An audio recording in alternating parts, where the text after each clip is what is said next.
Bonjour, je m'appelle Jackie Bocan, je suis maître boulanger et j'utilise les farines du Moulin Vaste depuis 20 ans.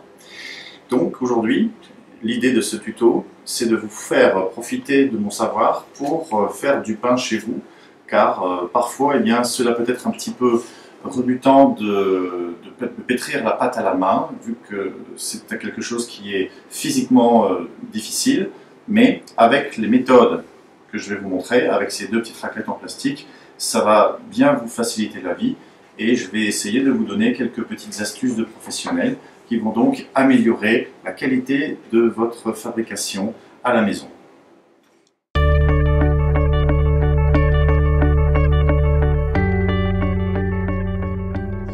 Pour la fabrication de notre pain, nous allons prendre 1 kg de farine T65. Elles viennent bien sûr de notre fabrication régionale avec les moulins vastes. Ensuite, nous avons besoin d'eau. Il est préférable d'avoir de l'eau qui a posé, qui a soit été filtrée en carabrita ou qui a posé, ou qu'on aurait peut-être oxygéné avec 2 carafes pour améliorer sa qualité. Ensuite, il faut faire un choix de levure, la déshydratée ou la fraîche. La déshydratée présente un caractère facile d'emploi puisqu'on l'a à disposition de manière permanente, elle conserve très longtemps. La fraîche est très bien aussi, donc c'est à vous de choisir selon vos habitudes. Si on met 15 g de levure fraîche, il faudra 3 fois moins de sèche.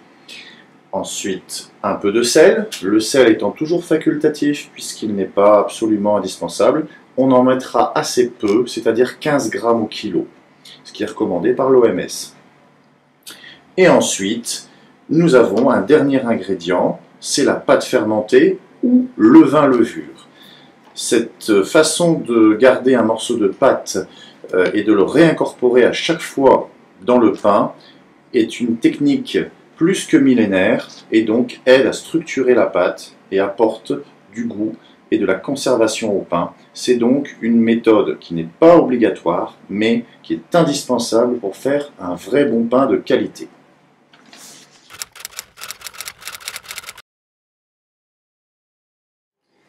Avant de commencer, je vais vous détailler chaque ingrédient pour que vous compreniez bien le choix de la recette. Alors, la base c'est 1 kg de farine. On n'a pas précisé de quelle farine il s'agit. Aujourd'hui, on va prendre de la T65, mais la recette peut être aussi valable pour d'autres farines. Ensuite, le choix de la levure. 15 g de levure fraîche ou 5 g de sèche. On peut en mettre bien sûr plus. 15 g c'est suffisant. La plupart du temps, les levures sont vendues en cubes de 42 g ou en petits sachets de 11 g, qui sont donc idéalement prévus pour 1 kg de farine. Mais c'est une dose qui est quand même relativement élevée. Donc là, on est sur une dose bien optimisée, ce qui fait que 15 g suffiront. Ensuite, le sel. J'ai mis 15 g, c'est ce qui est recommandé par l'OMS, on peut bien sûr en mettre plus. Si vous aimez le goût salé, vous pouvez bien sûr rajouter non seulement 10 g de plus au maximum et changer de qualité de sel si vous souhaitez avoir un sel de Guérande par exemple, mais un sel fin de table fera très bien l'affaire. Ensuite, l'eau. J'ai mis 650 g parce que 65% c'est le taux d'hydratation moyenne des farines en France. Et il peut bien sûr varier. Avec une farine qui n'est pas de très haute qualité, ce taux peut baisser beaucoup. Et avec une farine de très haute qualité, ça peut bien sûr aller beaucoup plus haut. On peut parfois avoisiner les 80%. C'est le cas des farines du Moulin Vaste parce que la sélection variétale et les techniques de mouture sont très pointues. Nous avons donc affaire à des farines de qualité boulangère. C'est pour cela que si vous avez affaire à des farines de qualité grand commerce, qualité pâtisserie, parfois on peut avoir effectivement recours à des solutions améliorantes parce que la farine peut être faible. Ce n'est pas le type qui détermine effectivement sa force boulangère. Et parfois, certaines recettes insistent pour mettre un peu de matière grasse et un peu de sucre pour aider la fermentation et la structuration. Mais nous, avec les farines de qualité que nous avons ici, nous n'avons pas besoin de ces artifices. On va donc utiliser, pour aider la structuration, des méthodes de boulanger ancestrales. C'est donc l'ajout de pâte fermentée ou de levain-levure avec un dosage qui ira de 100 à 500 grammes. Chaque fois que l'on fait du pain, on garde un morceau, on le stocke au réfrigérateur et il peut tenir 2 à 3 jours. Donc si on fait du pain 2 fois par semaine, eh bien, ça peut très bien fonctionner. Et donc le dosage peut varier. Aujourd'hui, je vais mettre 400 grammes, mais vous pouvez faire varier ce dosage selon votre goût, parce que ce morceau de pâte va apporter énormément d'arômes de fermentation et donc va beaucoup aider la structuration de la mie.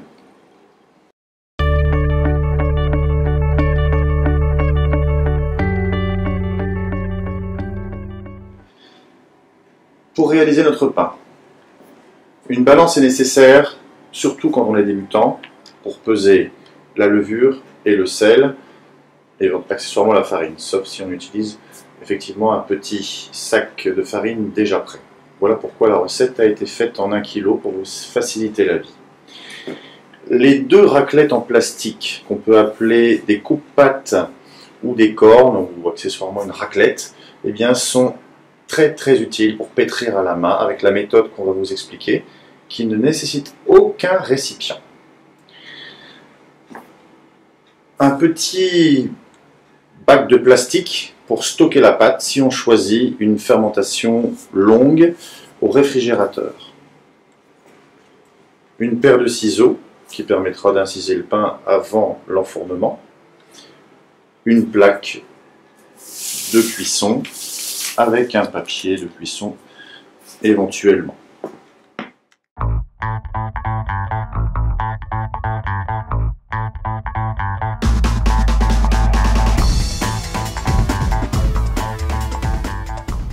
Voilà, tous nos ingrédients sont réunis. On va maintenant pouvoir commencer à pétrir. Alors, on y va. Je prends ma raclette. Je commence à faire une fontaine. Voilà. Je fais un cercle d'environ 30 cm de diamètre pour qu'il puisse bien contenir mon grammage d'eau. Le sel, je le mets à l'extérieur. Il ne doit pas rentrer en contact direct avec la levure et donc on le mélangera en dernier. La levure peut être mise ici. Voilà, je l'émiette. De cette manière, elle sera plus facilement soluble. Et ensuite, je verse l'eau.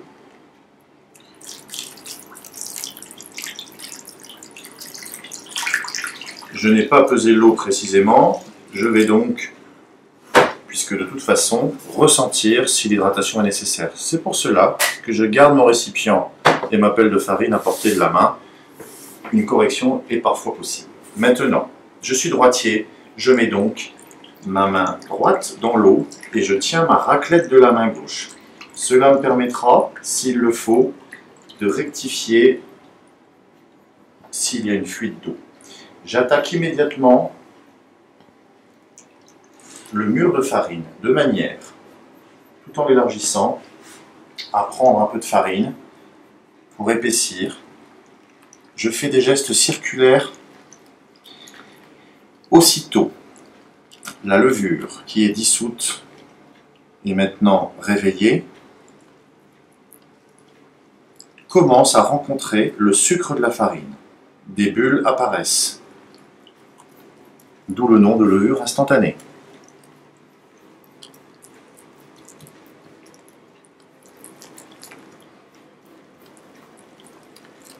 Voilà. Ça va devenir comme une pâte à crêpes, un peu à la fois. Et à un moment, eh bien,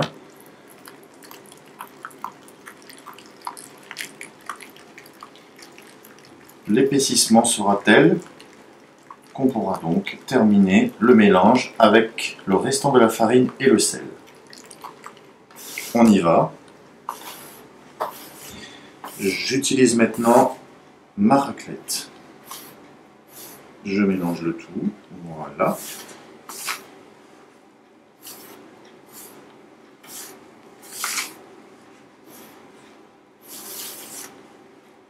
Donc là, j'ai hydraté un petit peu trop fort. J'ai dû... Voilà, je vais rectifier. Donc j'ai ma petite pelle de farine, je vais mettre juste ce qu'il faut pour que... Voilà. je corrige. Il est plus facile de corriger avec de la farine qu'avec de l'eau. Si la pâte est trop ferme au départ, rajouter de l'eau sera difficile. Tandis que rajouter de la farine sera beaucoup plus facile. Donc on démarre de manière plus favorablement, bien hydratée, et ensuite on essaie de trouver la bonne consistance. Voilà. Vous voyez que la raclette m'aide et évite de devoir toucher la pâte. Sinon, bien sûr, évidemment, on reste englué. Voilà, maintenant, j'ai donc commencé. Alors là, la pâte n'est pas élastique. Le réseau glutineux n'est pas fait. Il faut donc pétrir un tout petit peu. Même si sur Internet, on voit des méthodes de pétrissage qui sont, on va dire, quasiment inexistantes, il est quand même préférable d'amorcer un petit peu le processus. Donc il faut faire un pétrissage, mais pas trop long. Et pour ça, il faut faire l'étirage et le soufflage. Donc, quand je tire sur la pâte, elle s'étire. Et donc, le réseau glutineux va se faire. Je prends ma raclette et je peux la soulever de cette manière. Je garde une main disponible et propre sur le côté. Donc, on pratique l'étirage et le soufflage. Je tire, j'incorpore un petit peu d'oxygène, puisque la levure est privée d'oxygène. Elle ne peut plus respirer, mais donc, si on lui en donne un petit peu, elle va mieux se porter. Les gestes donc ne sont pas faits au hasard. Je démarre une pâte assez molle, certes, mais lorsque nous allons mélanger le levain-levure, eh bien, le levain-levure va venir structurer et donc la pâte ne sera pas aussi collante qu'elle ne l'est maintenant. Là, pour l'instant, effectivement, c'est un peu difficile. Si j'ai de la pâte en excédent sur les mains, hop, vous voyez bien que la petite raclette permet de s'en débarrasser très facilement. Maintenant, je prends ma pâte fermentée. Je précise que cette pâte fermentée est une pâte de campagne, ce n'est pas une pâte à pain blanc, donc du coup, ça ne pose aucun problème. On peut mélanger les pâtes qui ne sont pas les mêmes, ça ne pose aucun souci. Et maintenant, je vais les mélanger entre elles. En même temps, je nettoie ma table. La tentation est grande de rajouter de la farine pour éviter que ça la nous colle aux mains. Mais il y a un moment où il faut arriver à toucher ces pâtes très humides, même si elles sont collantes, parce que sinon on va fausser le résultat.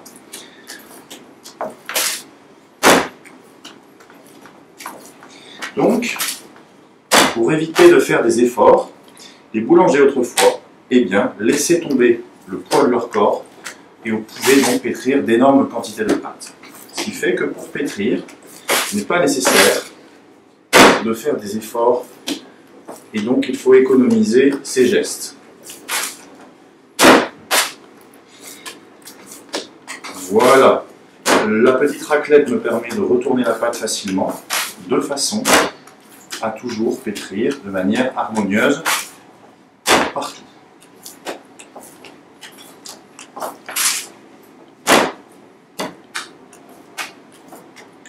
Là, j'ai dû hydrater au point maximal de la pâte. Donc, elle doit bien être chargée à 80% d'eau environ. C'est le fait d'hydrater la pâte au maximum qui va donc donner la conservation du pain. Quand on met l'eau dans la pâte et qu'on la pétrit très humide, il n'est pas nécessaire de mettre des bols d'eau dans le four ensuite. Parce que l'eau, c'est maintenant qu'il faut la mettre. Elle est maintenant bien hydratée, donc la pâte va donc donner une mie moelleuse et fondante et donc donner un pain de longue conservation. Maintenant, si on souhaite faire un pain croustillant et léger, on doit pétrir plus ferme. Et à ce moment-là, on aura un peu moins de conservation. Je prends un petit voile de farine. Maintenant, on va faire le pétrissage en deuxième vitesse. Pour cela, j'ai besoin d'un petit voile de farine. Attention, là maintenant, faire le pétrissage en deuxième vitesse, eh bien, l'étirage et le soufflage va se faire en l'air. Maintenant, l'étirage et le soufflage va se faire de cette manière. Le réseau glutineux commence à se faire. Je mets des petits voiles de farine pour m'aider. Et vous voyez, la pâte qui était très collante il y a encore un instant devient plus lisse. Ces gestes sont le fruit de la persévérance des boulangers qui autrefois pétrissaient 100 kg à l'heure. En prenant des gros paquets de 30 à 40 kg tous les 20 minutes, on arrivait à faire cette fabrication à la main. Donc là, avec 1 kg, c'est absolument pas fatigant. Je jette la pâte, je la projette. Quand elle est projetée, elle s'étire. Et quand je la replie, j'incorpore de l'oxygène. Il y a donc bien étirage, soufflage. Je reprends la pâte dans l'autre sens. Je remets mon petit voile de farine. Je la projette et je la replie. De cette manière, le processus est accéléré. Et en faisant cela, on le voit, la pâte devient très lisse, très rapidement. Donc, ce pétrissage ne doit pas durer très longtemps. Et top chrono, là je vois qu'elle est lisse, je vais arrêter. La nature va faire le reste. Puisque quand on a amorcé le processus, eh bien, le temps de repos qui va s'en suivre va permettre au gluten de se structurer tout seul. Il n'est pas nécessaire de surpétrir et donc de se fatiguer inutilement.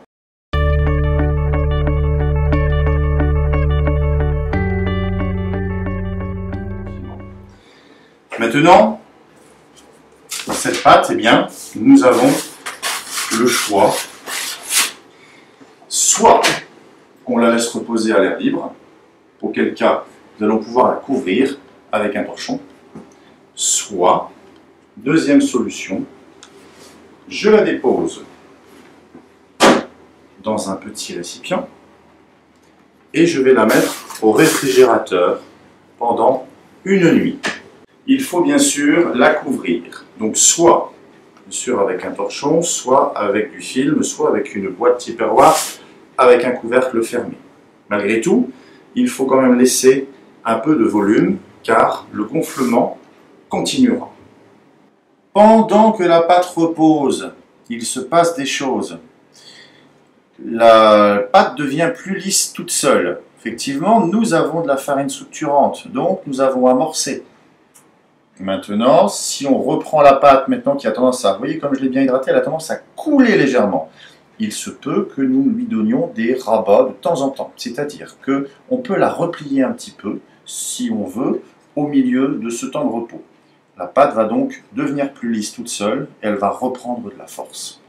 Et c'est comme cela que même si on a mis beaucoup d'eau au départ, eh bien, elle va donc se resserrer.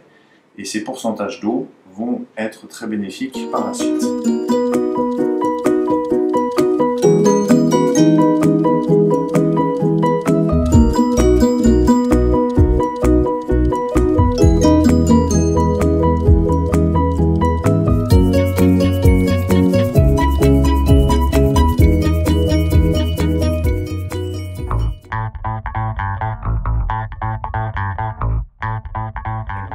On va donc maintenant faire du pain non façonné, c'est-à-dire qu'on va sortir notre petite pâte de son bac.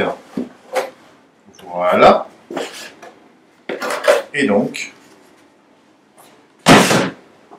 maintenant, je vais juste, sans la brusquer, la refaçonner un tout petit peu, mais sans... Elle est très fragile, donc on va pas insister. Elle est juste resserrée un petit peu. Et maintenant, avec ma plaque de four ici, que je vais mettre à côté, je vais découper des formes. Et donc, eh bien ces formes, on ne va plus y toucher. Donc par exemple, là, je vais découper une grosse baguette, de voilà, environ 200-300 grammes, voilà. Hop, sans la peser, je vais la déposer sur plaque. Hop, et voilà. Je n'y touche plus. Ensuite, je veux par exemple réaliser un gros pain. Donc Donc là, on va faire un pavé. Voilà, hop, on va le mettre ici. Celui-là pèse environ, à vue de nez, plus de 600 grammes. Donc, temps de cuisson, plus ou moins 30 minutes. Ici, une baguette, environ 350 grammes, 20 minutes. Et puis, avec le restant, par exemple, je peux très bien réaliser une pizza, je peux très bien réaliser des petites pièces, mais je ne dois pas oublier de garder un petit morceau de pâte pour la prochaine fois. Donc, celui-ci, je vais le remettre au réfrigérateur. Je vais reprendre les 400 grammes que j'avais mis au départ pour refaire du pain de qualité la prochaine fois. Donc voilà, ici je vais donc faire des petites michettes individuelles, petits pains de table, et ceux-là vont donc cuire en 10 minutes.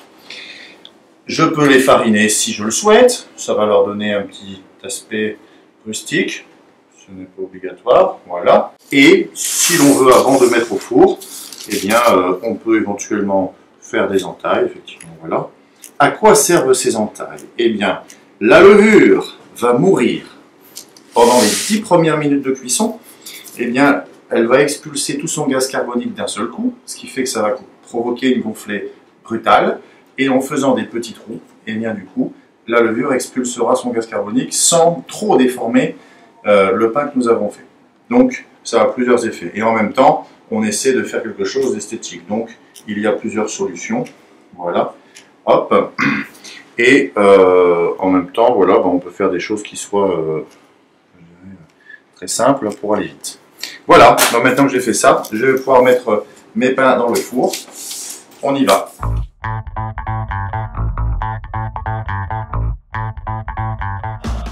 Maintenant, mon four est préchauffé à 250.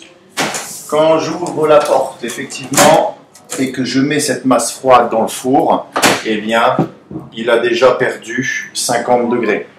Donc, maintenant, je remets à 200. En fait, on préchauffe toujours plus qu'on a besoin pour compenser le manque d'inertie qu'il y a dans les fours modernes. Les fours à air pulsé ventilent de l'air chaud et donc n'ont pas beaucoup d'inertie. Ça ne ressemble pas au four de boulanger avec des pierres réfractaires. Donc du coup, il faut préchauffer beaucoup, enfourner. Et là maintenant, en préchauffant à 250, on peut considérer qu'il est plus ou moins à 200 degrés.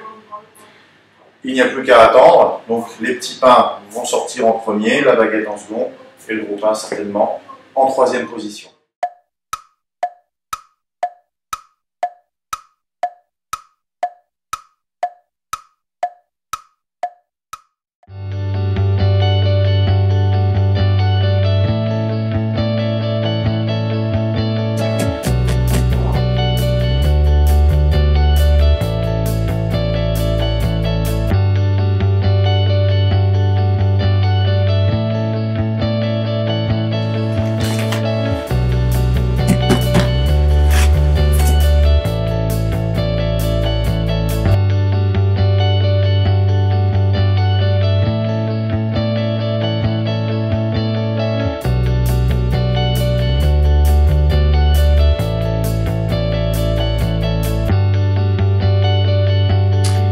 Pour ce pain-ci, j'ai augmenté la température à 250 pour les 10 dernières minutes. Voilà, j'ai réussi donc à colorer un peu plus la croûte. Donc c'est vraiment une affaire de goût. Hein. Celui-ci, voilà, est plus, je dirais, moelleux. Et on peut donc jouer avec les températures. Le principal, de toute façon, même si c'est pas très coloré, c'est quand même cuit. Hein, ce sera quand même très bon. C'est une histoire de goût. Seulement, il faut juste savoir une chose, c'est que plus la croûte est prononcée en cuisson, moins il y a de vitamines dedans. Donc, on privilégie quand même plutôt les cuissons qu'on peut prononcer si on est attentif à la nutrition.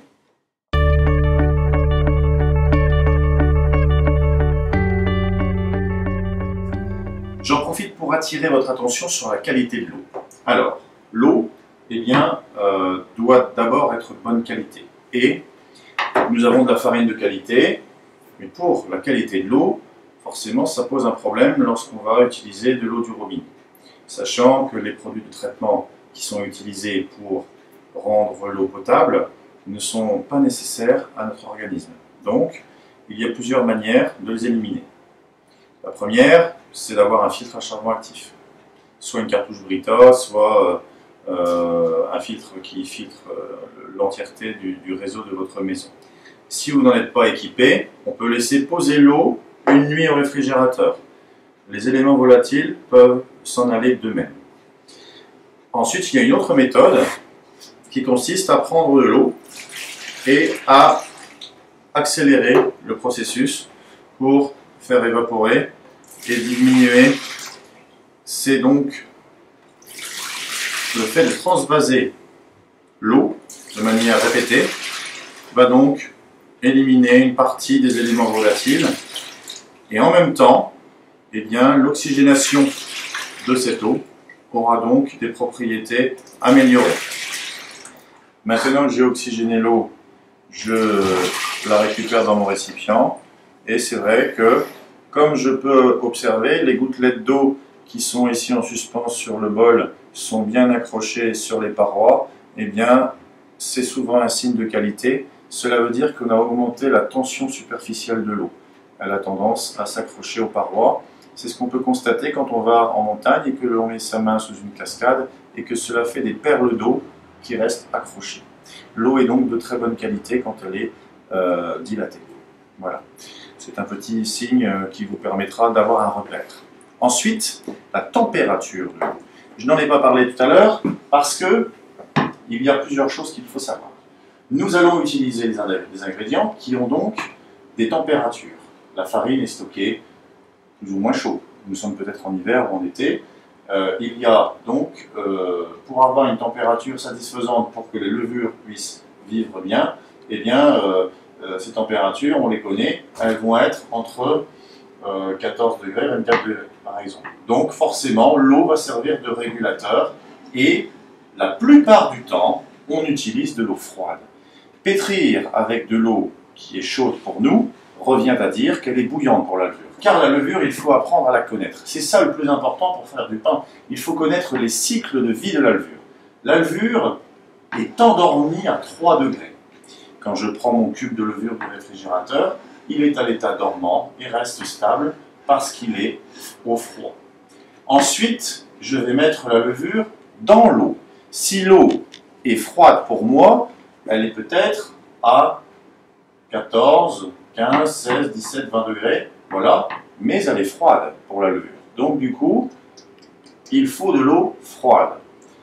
Quand on va mélanger l'eau avec la farine et qu'on va pétrir, il y aura un échauffement qui va se créer, donc la température de pâte qui va être à la fin du pétrissage ne doit, pour le bien, ne pas trop dépasser environ 24 degrés. C'est pour cela qu'on pétrit toujours avec de l'eau froide. La levure prolifère au maximum, voilà, 28-35 degrés. Hein, voilà, donc là, plus il fait chaud, plus elle galope. Et bien sûr, elle commence à mourir à partir de 45 voire 50 degrés. Donc, ce qui va se passer, c'est que la levure étant dormante, quand je la mets dans l'eau, elle se réveille, elle va se nourrir des sucres de la farine quand on va la mélanger. Plus il fait chaud, plus elle va travailler, et donc il n'est pas nécessaire d'aller trop vite. Donc c'est pour cela que mettre la pâte au froid pendant une nuit peut être une bonne méthode. Ça ralentit la levure, puisque la pâte va donc redevenir à 5-6 degrés, elle va donc gonfler extrêmement lentement. Plus ce temps de repos est rallongé, plus les arômes de fermentation seront présents. Et donc, le goût du pain se fait pendant le temps de repos, maintenant, après le pétrissage. C'est maintenant, pendant cette phase, que la levure fabrique les esters de fermentation alcoolique qui donnent le goût au pain. Donc cette période de repos après le pétrissage s'appelle donc le pointage, dans le terme professionnel. Voilà.